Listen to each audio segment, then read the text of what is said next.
Madam, please, you are embarrassing me. I don't know you. The words came out flat. No hesitation. No shame. The woman standing in front of her stopped moving. Her hand slowly tightened around the nylon bag she had been holding since morning. People nearby had already started turning because the girl who just spoke was the same girl she raised. What nobody there knew was this. That moment didn't start on that campus. It started years ago in a small compound in Abeokuta, Ogun State. The woman's name was Alake. She sold hot puff-puff and akara every morning by the roadside near a busy junction. If you pass that area before 7 a.m., you would see her hair tied, face serious, oil already hot. She didn't greet too much, didn't joke, because life had already shown her that survival was not friendly. Inside her one-room apartment, she raised two girls, Bimpe and Temiloluwa. One was hers by blood. The other came with the man she married. After the man died suddenly, everything changed overnight. No warning, no preparation, just one day he was there, next week gone. From that moment, Alake stopped being just a mother. She became everything: provider, protector, and unfortunately, judge. Because even though she never announced it, her decisions always revealed something uncomfortable. She chose one child more than the other. If there were 10 pieces of puff-puff left after sales, Temiloluwa got the first share. If school fees were tight, Temiloluwa's was paid first. If there was new clothing, Temiloluwa wore it outside. Bimpe wore hers inside the house. Nobody dragged her for it, because from the outside, she was still trying, still feeding them, still keeping them in school. But inside that house, something quiet was happening. Bimpe was learning how to exist without being chosen. She woke up earlier than everyone, fetched water before sunrise, helped fry akara before school. Sometimes the smell of oil followed her into class, and people noticed. "Why do you always smell like roadside?" One girl asked her one afternoon. Bimpe didn't answer. She just moved her chair slightly away. At home, she said nothing because complaining required permission, and she didn't have it. Temiloluwa grew differently, not wicked, just used to being preferred. She spoke with more confidence, expected things without asking, and slowly started believing something dangerous, that she deserved more than where she came from. When they finished secondary school, reality waited for them.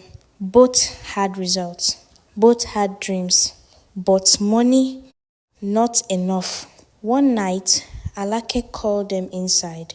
No drama, no long speech, just tired honesty. "I can only send one of you to university." Silence filled the room, heavy. Then she said it. "Temiloluwa will go." She didn't even look at Bimpe immediately after.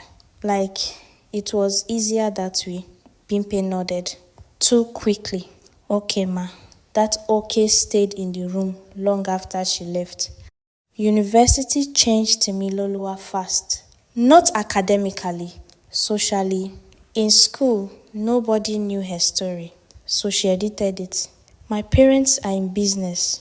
I grew up in Ibadan and Lagos. We travel a lot." The lies sounded better than the truth, and people believed them. Soon, she started dressing differently, talking differently, acting like someone she had never been. And the more she built that version of herself, the more ashamed she became of the real one. Back in Abeokuta, Alake still stood by hot oil every morning, still counting small change at night, still sending money she didn't really have. But something changed. Temiloluwa stopped calling often. When she did, it felt rushed, distant. One afternoon, Alake said quietly. I want to visit her. Bimpe looked up. She will like it. Temiloluwa didn't. When Alake mentioned it on the phone, the response came quickly. Don't come now. I'm busy. That should have been enough. But a mother's mind doesn't settle like that. She cooked anyway, packed food, woke up before sunrise, and traveled. When she got to the campus, everything looked too big, too fast, too different. But she found her standing with friends, laughing, looking like someone who had forgotten something important. My daughter, Temiloluwa, turned, and everything changed. For a second, fear flashed in her eyes, then embarrassment, then something colder. Her friends were already watching, waiting. Madam, I think you're mistaken. Alaki blinked, smiled nervously. It's me, your mother. Temiloluwa stepped back. I don't know you. The silence that followed was not normal. It was heavy. Watching, judging, Alake didn't shout, didn't argue. She just adjusted the bag in her hand, nodded slowly, and walked away. That walk back to the gate felt longer than the entire journey she made that morning. After that day, things didn't collapse immediately. They cracked first. Temiloluwa's lifestyle became harder to maintain. Pressure increased, money reduced. She got involved with people who didn't care about her, only what she could offer. Then came the call from school. Misconduct, academic fraud, suspension. Everything she built disappeared faster than it came.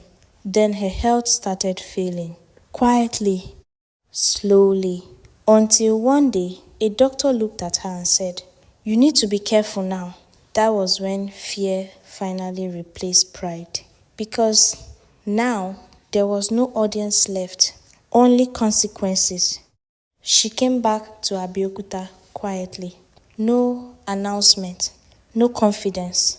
When she entered the compound, Bimpe was the first to see her. She didn't recognize her immediately. That was how much she had changed. When Temiloluwa finally spoke, her voice was weak. Mommy, and just like that, she dropped to her knees. I'm sorry.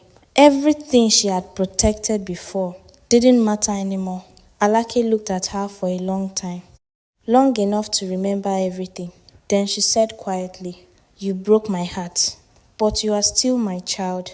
And that was the only reason the door opened again. Meanwhile, Bimpe stood there, watching, the same girl who had been overlooked, now the one holding the family together. And for the first time in that house, nothing was hidden anymore. Some people run from where they come from until life forced them to return, not as who they pretended to be, but as who they really are.